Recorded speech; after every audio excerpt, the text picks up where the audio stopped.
Avarija ant remontuojamo Kleboniškio tilto įvyko apie 1 valandą nakties. Nuo Klaipėdos atvažiavęs krovininis vilkikas net nestabdė. Nuvertė įspėjamosius kelio ženklus, nustūmė apsauginius blokus ir sustojo tik įvažiavęs į tiltą remontuojančių statybininkų palapinę. Nedaug trūko, kad vilkikas iš viso nuo tilto būtų nugarmėjęs žemyn. Mercedes-Benz markės vilkikas vežė 25 tonų stiklo paketo krovinį. Pirminiais duomenimis sunkiasvorė mašina važiavo ne lėčiau kaip 100 km per valandą. Ji nušlavė viską, kas pasitaikė kelyje. Apgadinta ant kelio stovėjusi lengvoji mašina, suknežintas visas konteineris su statybininkų įrankiais, nulaužta apie 20 metrų tilto turėklų. Statybų aikštelė šiukšliadėžė nuskriejo į po tiltų einančią Panerių gatvę. Pradėtas ikiteisminis tyrimas pagal Lietuvos Respublikos Baudžiamojo kodekso 281 straipsnį.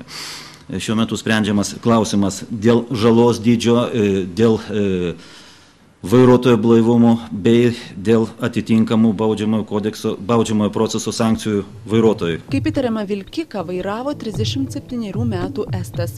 Vyras atsipirko lengvais sužalojimais. Jam šiek tiek nubrozdinta kakta. Pats vyras tvirtina, vilkiko nevairavęs. Nakčiai sustojęs Kėdainiuose ir nuėjęs miegoti, o atsibudęs tik greitosios pagalbos automobilyje. Кидиняй был, и домой ехал в Эстонию. Я не знаю, это невозможно, что я попал сюда обратно, в Каунас. Не пойдет сюда. Там парковки были, да, на Кидиняе. Там сидели, говорили, с шоферами, там нормально все. И пошли спать, и помню только, что медицинские, сестры там трогали там машину, я проснулся. А кто водил машину? Я не знаю. Не вы? Не. Blaivumui nustatyti atliekamas vairuotojo kraujo tyrimas. Pats estas prisipažįsta iš vakaro su kolegomis Kėdainiuose esančioje stovėjimo aikštelėje gėręs degtinę. Чуть-чуть выпили, да, немного. Мы были 3 шофера там и 1 литр, не больше.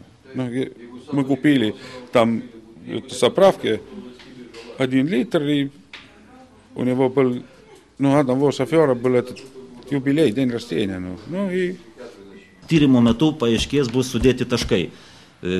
Galimas variantas, kad jis vairavo. Ir galimas variantas, kad jis tą neigia, kadangi gali būti ten padaryta didelė materialinė žala, kadangi pats vilkikas yra naujas, supus priekabė, turtas vilkike esantis sugadintas ir taip toliau. Iš Estijos atvažiuos tos firmos atstovai, tada bus galima spręsti, kiek iš ten išvažiavo, kur turėjo važiuoti ir taip toliau. Avarija gerokai sujaukė tilto remonto darbus. Specialistai atlieka ekspertizę ir nepažeistos naujos tilto detalės. Ką tik pakeisti šarnyrai, bei vos prieš keletą dienų iš Vokietijos atvežta pagal specialų užsakymą pagaminta deformacinė siūlė.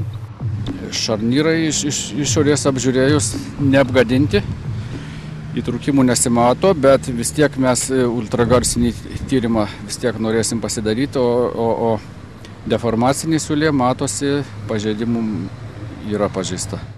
Dideli geometriniai pažeidimai nėra pastebimi, bet armatūros pažeidimai matosi. Ekspertizė turėtų parodyti, ar ji bus toliau tinkama, ar reikės paremontuoti, ar iš viso iš naujo užsakyti. Viską po atlikus ekspertizę matysis. Pagal sutartį tilto per Nerį remonto darbai turėtų būti baigti iki gegužės 30 dienos. Eismą buvo planuota atnaujinti dar anksčiau. Po avarijos neabejojama, jog terminai gali nusikelti geram mėnesiui. Reporterė Kristina Karlonė, Kaunas.